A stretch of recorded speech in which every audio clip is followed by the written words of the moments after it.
Breve historia de este mundo, capítulo número 12, América. Y dice así: el descubrimiento de América confirmó a España como imperio de Occidente e impuso de manera definitiva la navegación convertida en una poderosa industria, no solo por el valor y la cantidad de los productos de intercambio, sino por los progresos en la construcción de barcos y la ciencia de andar por los mares, con precisión cada vez mayor. En 1496 ya se armó la primera nave americana en Santo Domingo. A partir de 1513, cuando el perro leoncino de Vasco Núñez de Balboa ladró al divisar el Océano Pacífico, la España colonial desembarcó naves en el Caribe, las transportó a lomo de indio a través de Panamá y la ensambló de nuevo en el costado opuesto del istmo. Para algunos conquistadores como Francisco Pizarro, Perú, y Hernán Cortés, México, los veleros resultaron indispensables, así fue para quemarlos como hizo Cortés. Otros como Gonzalo Jiménez de Quesada, Colombia, y Sebastián de Belalcázar, Ecuador, se lanzaron a la aventura de atravesar la selva tupida y trepar escarpadas montañas para fundar ciudades. Como en todo paseo, no faltó el loco, erraundo y peligroso Lope de Aguirre, tan arrojado como cruel. Paseó sus delirios por las selvas amazónicas, se declaró en rebeldía contra la corona española y nombró rey del Perú a uno de sus guerreros. Lo asesinó más tarde y terminó cosiendo a puñaladas a su hija única, a fin de que no quedase viva para ser puta de todos. Horrorizado de sus soldados, que no eran propiamente unas herramientas de la caridad, lo mataron a arcabuzazos en 1561. A todos los impulsaban las ganas de amarse, de amasar riquezas y fabricar cristianos, casi siempre contra la voluntad de los nativos. Lo admirable es que, a base de herramientas elementales, brújula, astrolabio, agua de marea, ballestilla, reloj de arena y tablas de medidas inciertas, bastaron 8 años a los españoles para intuir que las tierras avistadas por Colón no eran parte de la India, sino un continente nuevo, y en 1507 ya habían elaborado los primeros mapas cuyos rasgos y formas resultaban muy similares a los que conocemos. Uno de los geógrafos que ayudaron en esta tarea fue el ítalo-castellano Américo Vespucio, que afirmó en 1502 que se trataba de un territorio desconocido e independiente, pues el Asia se hallaba mucho más lejos tras un segundo océano. Un mapa alemán lo denominó Tierra de Américo, y así quedó bautizado el Nuevo Mundo. ¿Quiénes eran y qué se hicieron? A la llegada de los europeos habitaban el nuevo continente entre 40 y 60 millones de aborígenes, sin saber que eran americanos. Lo que ocurre en los siglos siguientes se parece sospechosamente a un genocidio, aunque los cálculos oscilan entre extremos pocos creíbles. Cerca de un 90-95 de los primitivos indígenas murieron por enfermedades o víctimas de la conquista. ¿De dónde habían llegado estos individuos? De varios lados. Hace 30.000 o 40.000 años aparecieron los primeros aventureros emprendidos americanos. Procedían del norte de Asia y habían atravesado las llanuras del hielo del estrecho de Bering, que une y separa Rusia y Estados Unidos en la punta de Alaska. Unos 10.000 años después desembarcaron otros inmigrantes por el sur. Venían saltando de isla en isla, desde el lejano oriente y Australia y la Polinesia. Unos y otros eran cazadores, pescadores y nómadas. Con los siglos se diseminaron e inseminaron por todo el continente, formando tribus de culturas, lenguas y grados de civilización diferentes. Una cosa los unía: todos los que llegaban a la cima del poder lo hacían a base de romperles la cabeza a hachazos a los de las otras tribus. Así se impusieron los aztecas sobre los chimanecas en tierras de México, los mayas sobre los ticales en Centroamérica, y los incas sobre los chancas y los moyos en buena parte de América del Sur. Estas tres civilizaciones aztecas, mayas e incas eran las más importantes del continente cuando se perfiló en el horizonte la imagen de la Pinta, la Niña y la Santa María. Aquel 12 de octubre, en las Antillas, a su vez mandaban taínos y caribes, en Colombia chipchas y taironas, en Chile los araucanos y en Uruguay los charrúas. Estos últimos, los mismos que los caribes y otras tribus, eran antropófagos, así que pudieron demostrarlo en carne propia. Nunca mejor dicho, el conquistador Juan Díaz de Solís y nuevos compañeros suyos cuando fueron asados y devorados por un grupo de indígenas en enero de 1516. No obstante, en un desaire sugiere que de allí viene el prestigio de los uruguayos como parrilleros. Los guaraníes habitaban lo que hoy es Paraguay y que los quechuas y los aymaras gobiernan desde entonces Bolivia. En Argentina, antes de que arribaran los italianos, mandaban los comechingones, cuya denominación impidió que fueran recibidos en México. Resulta exagerado afirmar, como lo han pretendido historiadores delirantes, que el avance de estos pueblos era el comparable con el de Europa de su tiempo. Verdad es que tenían conocimiento de astrología, riego, artesanía de metales preciosos, tejidos textiles, cerámica, arquitectura monumental, instituciones políticas, cosmología y principalmente una respuesta y provechosa amistad con la naturaleza, pero no conocían el bronce ni formas de cultivo avanzadas, ni dominaban la navegación más que en pequeñas escalas, ni crearon alfabetos, ni escribían, ni leían. Se inventaron la rueda, pero no supieron qué hacer con ella. Si las cifras hablan de la desaparición del más del 90% de los primitivos americanos, cualquiera se pregunta por qué solo una parte menor de los que hoy habitan el continente tienen aspectos de bailadores de jota aragonesa, cocineros de paella y tenedores de zarzuela. La respuesta es muy sencilla, porque desde un principio los españoles se cruzaron con las Indias y en el cruce empezaron a producir lo que constituye el mayor tesoro de América, el mestizaje, tanto el racial como el cultural, fieles al mandato cristiano de crecer y multiplicaos, pero sobre todo al grito de necesidad de institutos, los españoles demostraron que también eran hábiles para conquistar en las hamacas. Cuando a las mezclas se le agregaron después los inmigrantes africanos, surgió un delicioso revuelto al que debemos comida la peruana, música como la del Caribe. Escritores como Gabriel García Márquez, poetas como César Vallejo y señoritas como Mises venezolanas. No falta quien atribuye el hallazgo de las 9 tierras a navegantes musulmanes. Así lo afirmó el presidente turco Recep Tayyip Erdogan en 2014. En fin, opinar no cuesta nada y cada quien puede lanzar la tesis que quiera. ¿Por qué no imaginar que América la descubrieron unos cocineros japoneses de sushi o incluso Indiana Jones? En cuanto a los aborígenes de América del Norte, ninguna de sus tribus logró la relevancia de los imperios azteca, maya o inca. Tampoco tuvieron tiempo de conseguirlo porque fueron exterminadas rápidamente por los colonos ingleses que ocuparon la mayor parte del territorio de Estados Unidos y Canadá. Los británicos, menos fogosos que los españoles y vigilados de cerca por sus mujeres, no intentaron mezclarse con los sioux, los navajos, los apaches, los cherokees, los mochicanos y otros grupos. El 99,1% de la población indígena desapareció, pero aún es posible ver grandes y pintorescas legiones de piel rojas montados en sus potros. Eso sí, a condición de no llegar tarde al cine, porque hacia la mitad de la película de John Wayne y sus amigos acaban con todos. ¿Qué tan negra es la leyenda negra?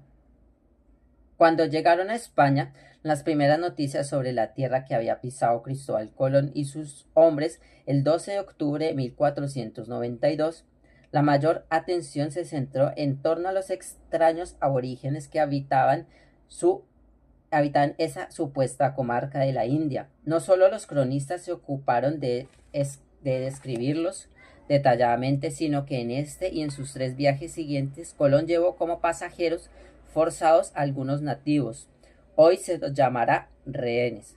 Se maravillaban los españoles al enterarse de que los indios andaban casi desnudos, que algunos comían carne humana, que dormían en redes colgadas de los árboles, que fumaban o masticaban hierbas tóxicas, que se adornaban con plumas, que parlaban lenguas indescifrables que no sabían leer ni escribir. Mucho mayor debió ser el impacto que provocaron los europeos en la población local. Hablamos de unos tipos barbudos y mechudos que olían al diablo. Descendían de unas canoas gigantes, dominaban carabelas, vestían ridículos bombachos y carazas de hierro bajo el calor canicular. Cargaban un palo largo atravesado por otro corto al que adoraban con la misma pasión que los indios al sol, el trueno o las nubes. Empuñaban de forma amenazante unos enormes punzones de metal, muchos mayores que la vara con los que los nativos asaban pinchos de enemigo en la barbacoa. El jefe, al que llamaban almirante, usaba un capul digna del príncipe valiente y oteaba el horizonte por un tubo. Era un espectáculo insólito. Lo más espantoso fue cuando los recién llegados comenzaron a llevarse el oro de los anfitriones y castigar a los que se negaban a revelar dónde escondían las joyas o practicaban costumbres perseguidas en Europa de antes y recomendadas en la de ahora, como el homosexualismo. No faltaban los capitanes que desde la época se negaron a emplear el término descubrimiento y optaban por el de encuentro de dos mundos, más igualitario y políticamente correcto. Amigo, explica un capitán a un cacique, nosotros estamos contra la idea de que esto es un descubrimiento. Pensamos que se trata de un encuentro, ¿me entiendes? Un encuentro, no un descubrimiento, repetía el cacique. Exactamente, amigo. Ya sabes, un encuentro como un encuentro de fútbol, un partido en el que dos se enfrentan y uno gana y el otro pierde.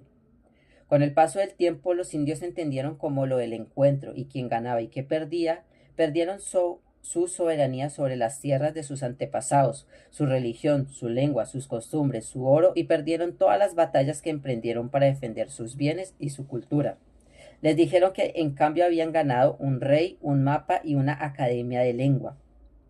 Aún ahora, muchos historiadores no españoles critican de manera despiadada la conquista de América, tal como la practicaron los súbditos de los reyes católicos. Es lo que en España llaman la leyenda negra, atizada se supone por la envidia verde y la soberbia amarilla de sus vecinos. El ya citado E. H. Gombrich escribió en 1985 que los españoles procedieron a eliminar de la manera más horrible a las poblaciones indígenas antiguas y cultivadas. Según él, se trata de un capítulo de la historia de la humanidad tan vergonzoso y bochornoso para nosotros, los europeos, que no quiero decir más al respecto. Si no quiere decir más, pero lo dice. Alemania, añade, no tuvo nada que ver con esta conquista ultramarina, pues se equivoca. La ferocidad de la conquista española solo fue superada por los soldados alemanes, que asolaron el occidente de Venezuela y el oriente de Colombia, en busca de oro y llegaron a establecer campos de concentración para los indígenas. Las armas, la pólvora, la crueldad de los soldados invasores fueron terribles, pero lo peor eran las enfermedades que propagaron el Nuevo Mundo.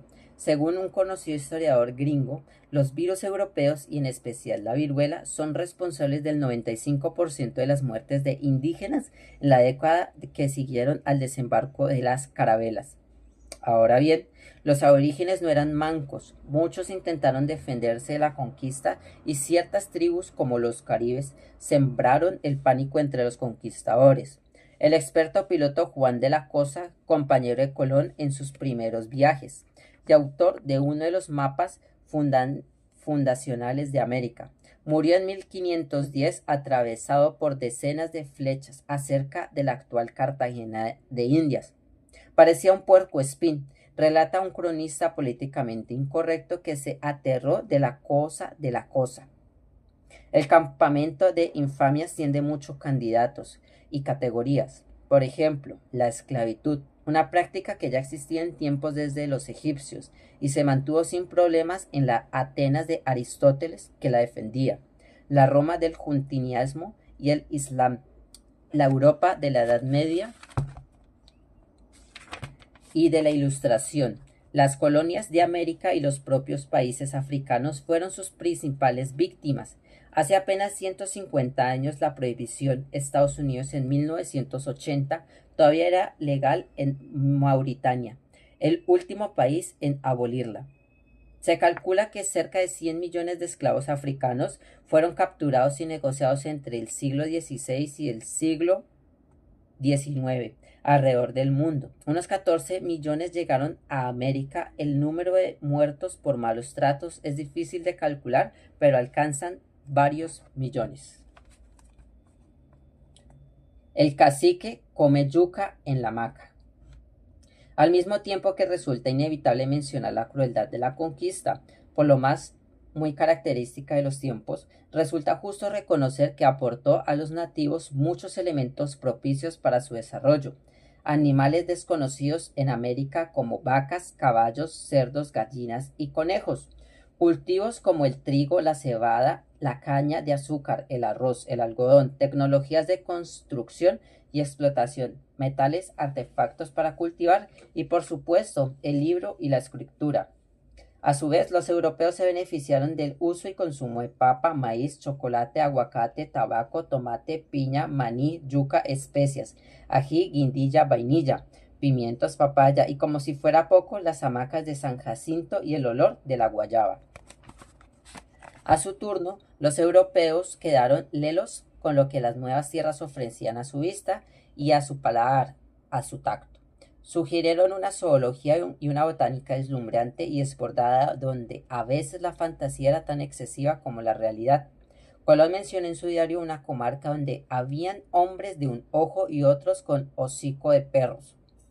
Numerosos nombres americanos expresados en una docena de lenguas principales. Pasaron al castellano. Los primeros fueron canoa, tiburón y huracán.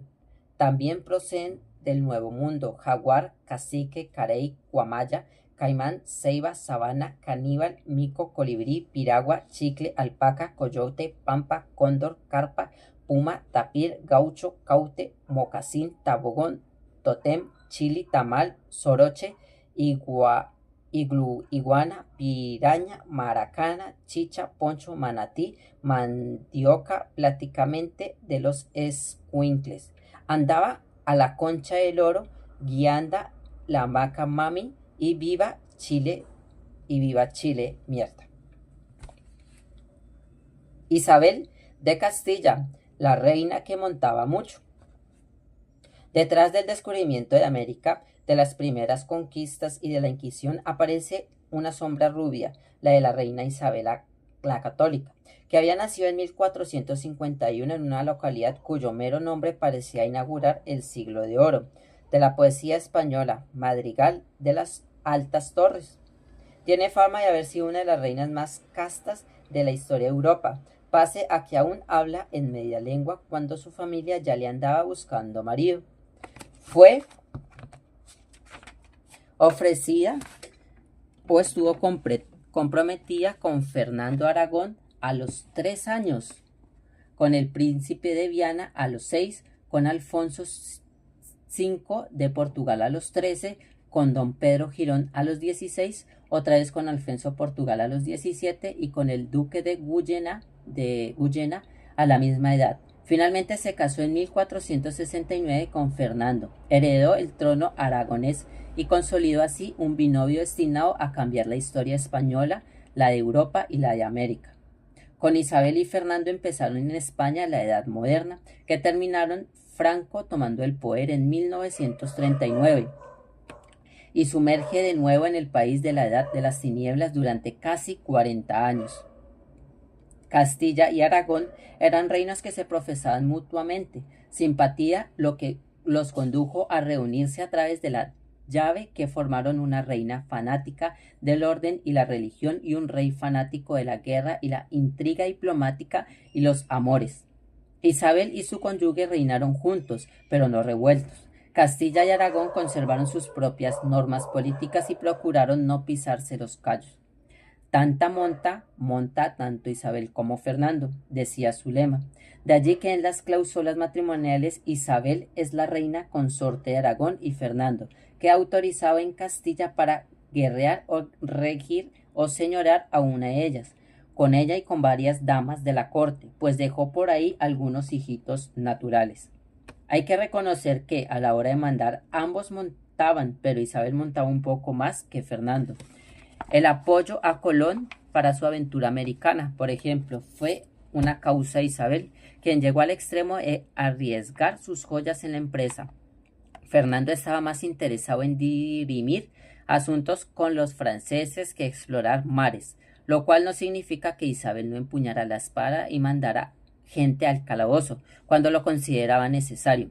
A su poderosa mano se le debe la pacificación de Castilla, escenario constante de guerras civiles y escaramuzas innobles. Entre los nobles, para ello, la corona montó un ejército general, permanente y bien dotado, que luego permitió expulsar a los últimos árabes del mapa español y sobrevivir a las incendiarias protestas por los altos impuestos.